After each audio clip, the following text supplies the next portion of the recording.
Hello everybody, I am back with another do-it-yourself video, and this do-it-yourself video is going to be a dining table.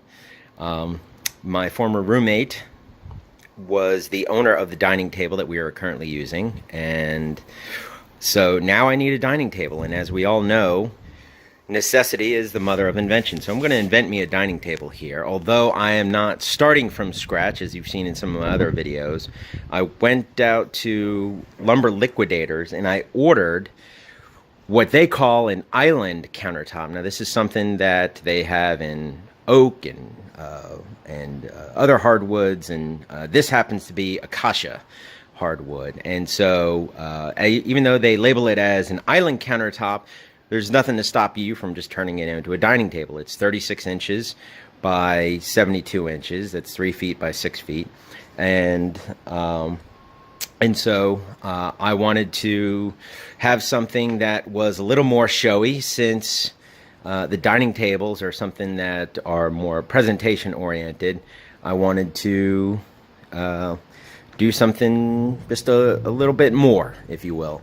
So here I am. It's come unfinished and rough sanded, so it's not ready for stain. It's not ready for a finish. And in fact, I think the video is picking it up here. There's some unusual sanding marks that I don't know where they came from, but I'm sure the 60 grit sandpaper is going to take that down. So it is rough sanded. It's almost like it came maybe 40 grit sanded. There are noticeable burrs and splinters on it, but so it's going to just require, the once over. There's the one side is just a trade-off here. You got to pick your sides. The other side looks just as good.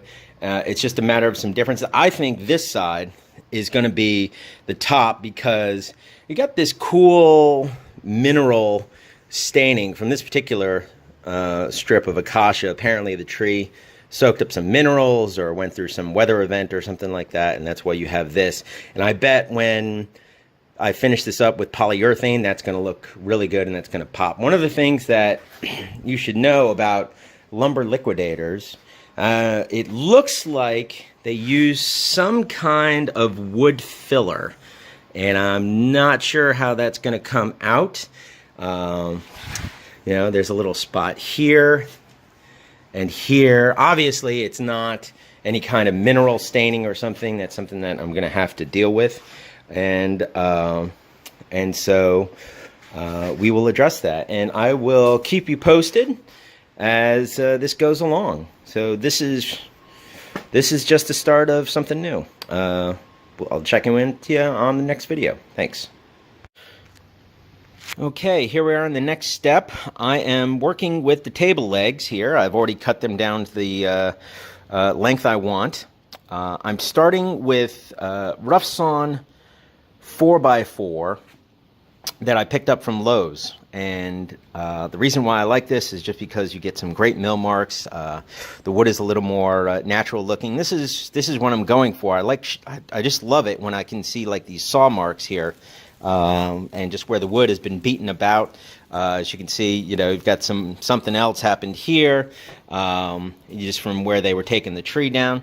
But the cool thing about redwood is that you get this great difference in color. And so I wanted to be careful not to smooth it all the way finished. I actually like the wood grain. I want to maintain this. I also, as you can see, there's some great aging and weathering that's taken place on this wood here, and I don't want to lose that entirely. This is a before and this is an after. As you can see, there's still some weathering on here. I wanted to make sure that I didn't strip off too much. I'm starting with 50 grit, and I just want to take all the obvious splinters off, so that way nobody gashes themselves with splinters when this becomes a finished product. So, but at this stage here, I'm just looking to be able to run my fingers across, and it's going to feel rough. It's going to feel like, beard stubble.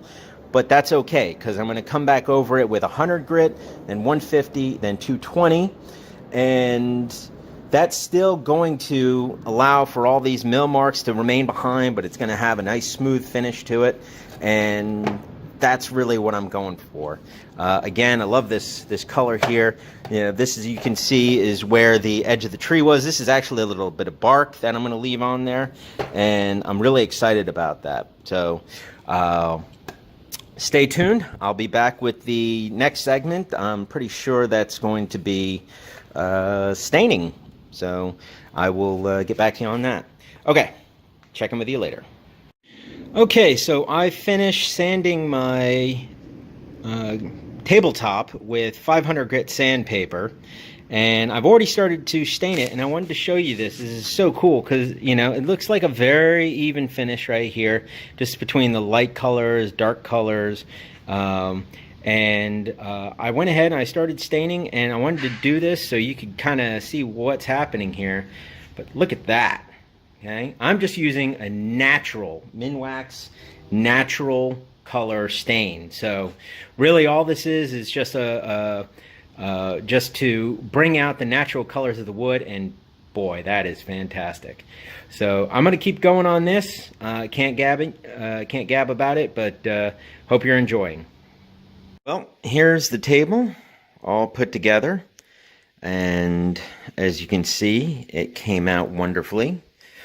All of the legs came out fantastically, and I will probably just add a note here on the finishing. This was a little, it was a little tougher than I thought it was going to be. I don't know why, and feel free to post something in the comments as to maybe what I was missing or something. But every time I would sand it smooth, before I put polyurethane on, I used a 500 grit sandpaper, and then the poly went on, and then there was still a little bit of grittiness to it. Again, this was after I already put stain on it, so I raised the grain up to sand it back down, and then it was completely smooth again. Then I put the polyurethane on, and then there was there was that little bit of grittiness after I was finished with the first coat of polyurethane. I sanded that down, and then finally I put a finish coat of polyurethane on it, and now it's nice and smooth, and I'm very happy with it. But that has been, it's something that I have not experienced that with any of my other projects. Typically, once I do the stain and then I sand that down after I've raised the grain, it's pretty smooth, and then the polyurethane goes on smoothly. But that was not the case here. So this is hardwood. This is the first time I've actually worked with hardwood, so I don't know if that was a determining factor. But again, if you've got any comments, any insights, love to hear them. You can see again, this is a semi-gloss, but there's some kick from the sun that's coming in the morning here. And that's it. This was a less complicated project, but I hope you enjoy it. All right, thank you very much.